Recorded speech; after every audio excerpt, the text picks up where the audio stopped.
আছেন আমাদের ভরতপুর থেকে যারা হয়তো মৌলানা মুফতি তামজিদ হোসেন সাহেব এসে উপস্থিত হয়েছেন। মুফতি আলিমুদ্দিনেরও আপনারা শুনলেন। তারপরে এখানে আরো অনেক মুফতি সাহেব আছেন বুঝলেন। মুফতি আলী হোসেন সাহেব আছেন। এতটা ওলামাই কেরামের সম্মুখে জীবনকে হিসাব করে আমাকে বক্তব্য দিতে হয়। আমি আপনাদের সম্মুখে আল্লাহর কালাম কোরআন শরীফের একটি আয়াত তেলাওয়াত করেছি। তার আগে সর্বপ্রথম মাদানিয়াত তাজদার মক্কি সরকার হাম গরিবু কা গমগোসার শাফি ইয়াউমে হাশর হুজুরপুর নূর নূরুন আলা নূর সিরাজুম মুনির নূরুম বশির আহমদ মুস্তাফা মুহাম্মদ রাসূলুল্লাহ সাল্লাল্লাহু আলাইহি ওয়াসাল্লামের দরবার উচ্চ আওয়াজে ভক্তি ভরে মদিনা শরীফের সবচেয়ে উম্মতকে লক্ষ্য করে দরুদ শরীফের নজরানা পেশ করুন। আল্লাহু রাব্বু মুহাম্মাদিন সাল্লাল্লাহু আলাইহি ওয়াসাল্লাম ওয়া মুহাম্মাদিন সাল্লাল্লাহু আলাইহি ওয়াসাল্লাম। ভারতবর্ষের সবথেকে বড় শায়ের আসাদ ইকবাল। ভারতবর্ষ তো দূরের কথা, আমি আমার বয়স কম বেশি 80 বছর হতে চলবে। আমি তাজুস শরিয়ত ছাত্র মুফতি আজম হিন্দের কাছে বাইত গ্রহণ করা ব্যক্তি, রায়হানে মিল্লাতে খেলাফত প্রাপ্ত ব্যক্তি। আপনি বাংলাদেশ বলেন, পাকিস্তান বলেন, ভারত বলেন, যে কোনো জায়গা বলেন, আসাদ ইকবাল সাহেবের একটা নাতের অনেক মূল্য আছে। প্রত্যেক নাতে আলা হযরত আজিমুল মুর্তাবাদ মুজাদ্দিদে দ্বীন মিল্লাত ইমাম আহমদ রাজা খান বেরলভীর একটা কথা থাকবেই। এই কারণে বুঝলেন, কিন্তু আমরা কাগজটার টাকার লোক, আপনারা অনেকে এসেছেন শোনার জন্য। মানেটা হয়তো সম্পূর্ণ বুঝতে পারতেছেন না, কিন্তু আপনারা তো শুনতে পাচ্ছেন। গলাও খুব উত্তম গলা, তার্জ অত্যন্ত ভালো তার্জ। শায়েরে ইসলাম আল্লামা আসাদ ইকবাল। আসাদে মানে হচ্ছে সিংহ, আসাদে মানে হলো সিংহ। হযরত আলীর টাইটেল এটা। আমার কাছে একটা কিতাব আছে উস্তুল গাবা, জঙ্গলের সিংহ। আর হযরত আলী কারণে কারীম নিজেই বলেছেন যে কাদ সাম্মাতনি উম্মি হায়দারা ওয়ালাকিন সাম্মা রাসূলুল্লাহ আলিয়া আনা ফিল গাবাতে কারিহিল মনজারা। এমন একটা আছে। আমি আপনাদের সম্মুখে আল্লাহর কালাম কোরআন শরীফের একটি আয়াত তেলাওয়াত করি। নুন ওয়াল কলামে ওয়া মা ইয়াসতুরুন। বাংলাদেশে যারা তাফসীর করে, যেমন ধরেন যে ওই আব্দুল রাজ্জাক বিন ইউসুফ সব ভুল তাফসীর। আপনি চাহে আপনি বলেন ওই মিজানুর আজহারিকে ডুপ্লিকেট আজহারি, ওরা কোরআনের সঠিক তরজমা করতেই জানে না। আপনার সমাজে প্রতি অনেক ওলামায়ে কেরামগণ এখানে উপস্থিত আছেন। আল্লাহ বলেন নুন, আমি নুনের কসম করে খোদা বলতেছি। অল কালাম, কলমের কসম করে আমি খোদা বলতেছি। মা ইয়াসতুরুন, লিখিত আয়াতের কসম করে আমি খোদা বলতেছি। একটা তাফসীর হলো। দ্বিতীয় নম্বর তাফসীর, নুন, তোমার নামের কসম করে আমি খোদা বলতেছি। অল কালাম, তকদীর লেখা কলমের কসম করে আমি খোদা বলতেছি। ওয়া মা ইয়াসতুরুন, কোরআনের আয়াতের কসম করে আমি খোদা বলতেছি। 3 নম্বর তাফসীর, নুন, নুন একটা মাছের নাম। সুলাইমান পয়গম্বর আমল একটা মাছ সমস্ত খাবার খেয়ে নিয়েছিল, তাই আল্লাহ বলেন আমি মাছের কসম করে খোদা বলতেছি। যে মাছ জান্নাতুল ফেরদাউসে, যারা জান্নাতে যাবেন সর্বপ্রথম খোরাকি এই মাছ দিয়ে দাও, মাছেরই তরকারি হবে। আর আমি কলমের কসম করে বলতেছি, তোমার নাম হচ্ছে কলম, একটা রাসূলুল্লাহ নাম একটা কলম। আর আল্লাহর কালাম কোরআন শরীফের নাযিলকারী আয়াতের কসম করে খোদা বলতেছি। দেখেন, নবীকে পাগল বলেছিল ওলীদ বিন মুগীরা। ওলীদ বিন মুগীরা বলে একটা লোক নবীকে পাগল বলেছিল।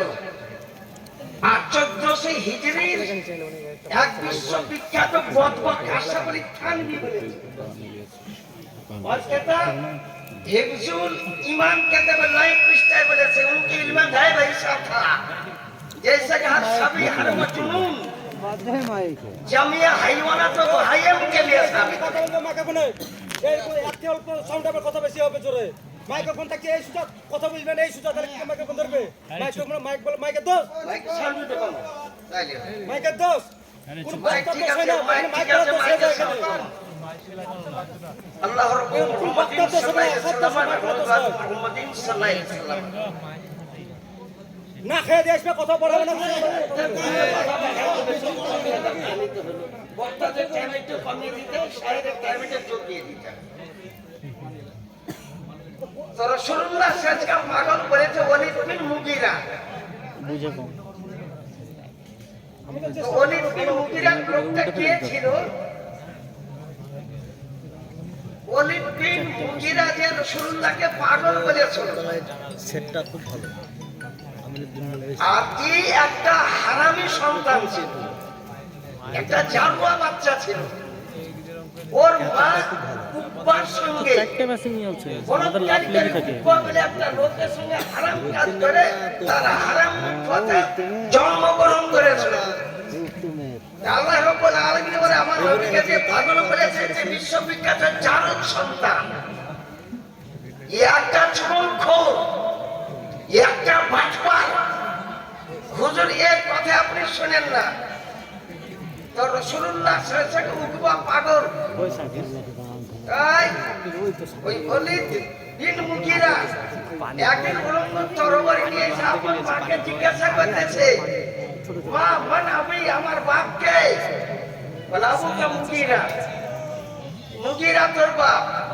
বলে আমি লাইসা মুগীরা মুগীরা আমার পিতা নয় তোর মা হিসেবে বলতেছে আবুকা মুগীরা মুগীরা তোর পিতা বলে আমি লাইসা মুগীরা মুগীরা আমার পিতা নয় সত্য কথা বলো না তো তোমার কথা উড়িয়ে দিব বলে বেটা কেউ কি তোমাকে কিছু বললো বলে এমন একজন ব্যক্তি বলেছে যিনি জিন্দগিতে কোনোদিন মিথ্যা কথা বলেন না যিনি জিন্দগিতে কোনোদিন মিথ্যা কথা বলেন না তিনি হচ্ছেন রাসূলুল্লাহ সাল্লাল্লাহু আলাইহি ওয়াসাল্লাম তিনি বলছে এটা আমার পিতা নয় এ পিতা যে লিমর্দা এই ইন্দি একবারে মধ্যমী নাই যার দ্বারা বাচ্চা উৎপাদন হয় বল আমার আসল বাপকে তার আসল বাপ হচ্ছে উকবা ওয়ালিদ বিন মুগীরার মুখে রাখার সঙ্গে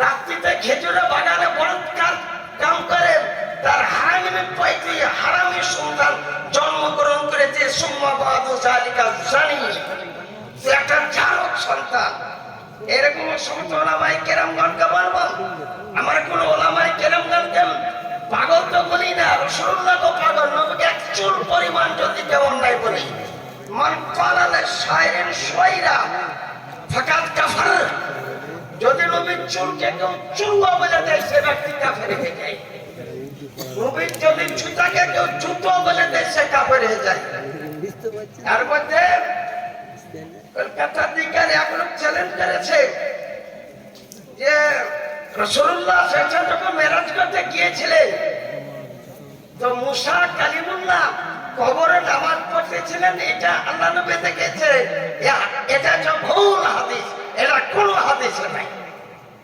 এটা কোনো হাদিসে নাই মুসা কালিম নামাজ পড়েছিলেন ওটা কোনো ভুল এটা কোনো হাদিসে নাই এই হাদিস শরীফ আছে মুসলিম শরীফ দ্বিতীয় খণ্ড 268 পৃষ্ঠা মুসলিম শরীফ দ্বিতীয় খণ্ড 268 পৃষ্ঠা রাসূলুল্লাহ বলে মারাতু আলা মুসা ইনদা কাসিবিল আহমার ফারাইতু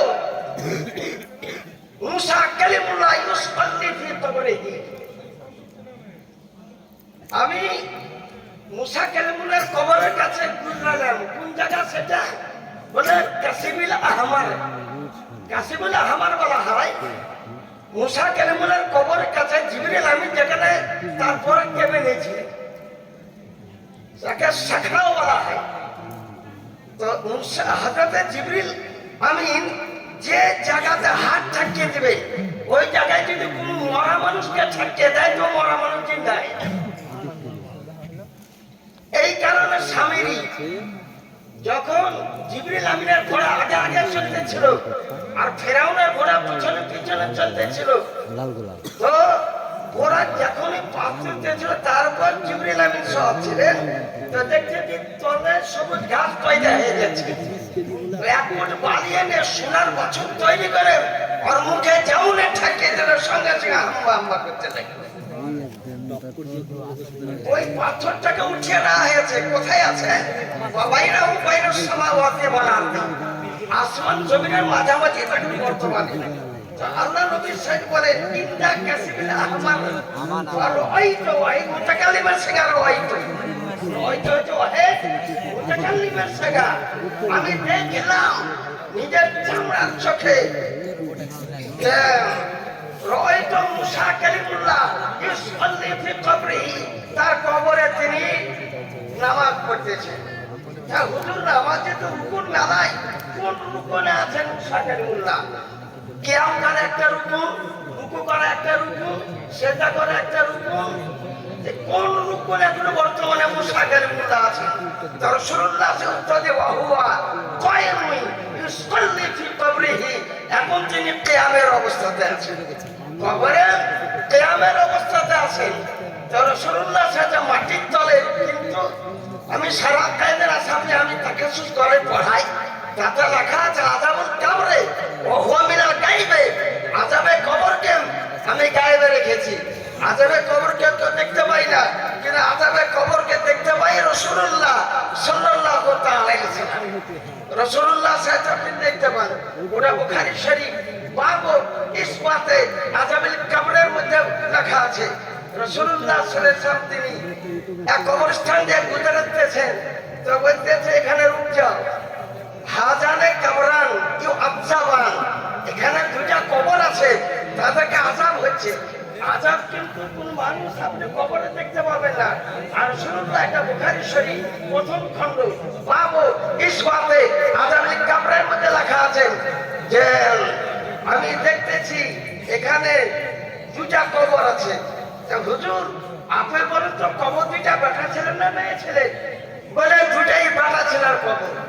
কতদিন আগকার কবর?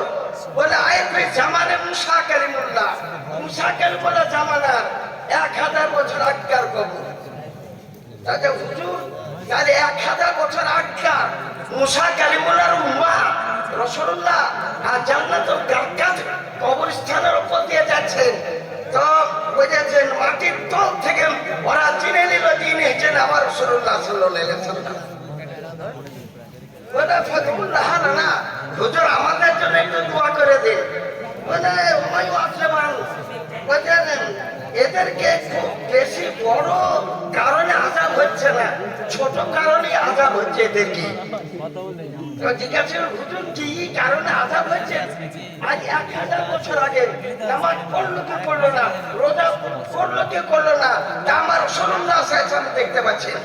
বলে ফামাল আউয়াল ওয়ান নামিমা, এই ডান দিকের কবরটা দেখছো 1 নম্বরে চুগলখোর ছিল, ফামাল আখার মানে জামানিল বাউলে, আর দ্বিতীয় ব্যক্তি কবরটা দেখতেছো যে পেশাব ফেলে কাপড়কে হেফাজত করতো না, পেশাবের ঠিকানা তার কাপড়ের পড়তে, এই কারণে খাফি পাতাল অল্প পাপের জন্য তাদেরকে আযাব হচ্ছে। এরা কি বললো হুজুর একটু দোয়া করেন, আজ চ্যালেঞ্জ করেছে হোয়াটসঅ্যাপে যে দোয়া করা, হাত তুলে একসঙ্গে দোয়া করা কোন হাদিস শরীফে নাই। কখান হাদিস নেবে? আমি 10 খান হাদিস সালাম এখনই বলিতে পারি যে হাত তুলে দোয়া করা যায়। সর্বপ্রথম আল মুস্তাদরাক লিল হাকিম কিতাবে এই কথা লেখা আছে, আল মুস্তাদরাক লিল হাকিমে লেখা আছে যে ওয়াদু বাব, কিছু লোকে দোয়া করবো আমিনুল বাব, আর পিছনটা লোক আমিন আমিন বলবে। আরেকটা হাদিস শরীফ আছে আইফি কুল্লু দুবুরি সালাওয়াত, 5 ওয়াক্ত ফরজ নামাজের পর হাত তুলে দোয়া করো। কোরআন শরীফে লেখা আছে ফাইজা ফারাগতা ফানসব ওয়া ইলা রাব্বিকা ফারগাব, যখন তুমি নামাজ সমাপ্ত করবে দোয়াতে মাশগুল হয়ে যাও। প্রথম মুফতি আজম হিন্দের 3 খণ্ডের 72 পৃষ্ঠাতে লেখা আছে এই সম্মিলিত দোয়া করা জায়েজ আছে। ফতোয়া রাজাবিয়া চতুর্থ খণ্ড কেতাবুল জানাইজে লেখা আছে হাত তুলে দোয়া করা জায়েজ আছে। এরকম মেলা কেতাবের মধ্যে লেখা আছে যে ফরজ নামাজের পর হাত তুলে দোয়া করা যায়, ঈদের নামাজের পর হাত তুলে দোয়া করা যায়, বকরা ঈদের নামাজের পর, জানাজা নামাজ পড়ার পর, জানাজা দফন করার পর হাত তুলে দোয়া করা জায়েজ আছে। বেরাদার আরেকটা প্রশ্ন করেছে ওরা যে রাসূলুল্লাহ যে মেরাজ থেকে আসলেন তো কোন গাড়িতে এসেছিলেন, কোন সওয়ারিতে আসলেন? মেরাজ যে করতে গেলেন তো মেরাজ থেকে কোন গাড়িতে আসলেন? ওটা আল্লাহর কালাম কোরআন শরীফ 29 পারা সূরা নজমে লেখা আছে ওয়ান নাজমি ইজা হাওয়া মা দাল্লা সাহিবুকুম মা গাওয়া। মেরাজ থেকে নামার টাইমে রাসূলুল্লাহ সাল্লাল্লাহু আলাইহি ওয়াসাল্লাম কোন জায়গাতে বহিকে যাননি, কোন জায়গাতে পথ হারাননি। তিনি সঠিক তিনি কাবা শরীফে ওনাকে নামিয়ে দেওয়া, কাবা শরীফে ওনাকে নামিয়ে দেওয়া হয়েছিল। তা আপনি বুঝতে পারেন নবীর মেরাজ সত্য, কিন্তু একজন নবীর মেরাজকে মানে না, ওর উপর দোষারোপ করেন না আপনি। তিনি হচ্ছেন আয়েশা সিদ্দিকা রাদিয়াল্লাহু তাআলা আনহা। আয়েশা সিদ্দিকা কি কারণে? আয়েশা সিদ্দিকা বিয়ে হয়েছিল 7 বছর বয়সে। যখন নবীর মেরাজ হয় তখন আয়েশা সিদ্দিকা নবীর বাড়িতে ছিলেন। তাই বলেছেন মা ফাকিদা মিন্নি, নবীর শরীরটা আমার কাছ থেকে হারিয়ে যায়নি। কবে মেরাজ হলো? অর্থাৎ উনি তখন নবীর বাড়িতে ছিলেন না। যেটা বুঝতে পারলেন নবীর বাড়িতে ছিলেন না, তাই তিনি বললেন কখন মেরাজ হলো আমি জানি না। আর একটা প্রশ্ন করেছে খাদিজাতুল কুবরা মুসলমান ছিল না অমুসলমান ছিল? যদি মুসলমান হতো তো জানাজা নামাজ কেন পড়লেন না? খাদিজাতুল কুবরা জানাজা নামাজ কেন হলো না? আল জবাব হচ্ছে খাদিজাতুল কুবরা যখন ইন্তেকাল করেন তখন জানাজা নামাজ কোনো ওয়াজিবই হয়নি। জানাজা নামাজ তো দূরের কথা, ফরজ নামাজ পর্যন্ত হয়নি। খাদিজার ইন্তেকালের টাইমে ফরজ নামাজও ফরজ ছিল না, জানাজাও ছিল না। জানাজা মদিনা শরীফে চালু করেছিলেন, তাই তখন কোনো জানাজা ছিল না বলে খাদিজা কুবরার কোনো জানাজা হয়নি। বেরাদারান ইসলাম সামনে কেরাম, যাও বেরাদারান ইসলাম আমাদের শায়ের ইসলাম বিখ্যাত, বহু দূর থেকে তিনি আমাদের শায়ের ইসলাম আল্লামা আসাদ ইকবাল সাহেব তিনি এসেছেন। ওনারই কিছু লোকে শুনবে, এই কারণে আমি এই পর্যন্ত আমার বক্তব্য সমাপ্ত করলাম। আমার আলাইনি ইল্লাল বালাগ। আসসালামু আলাইকুম।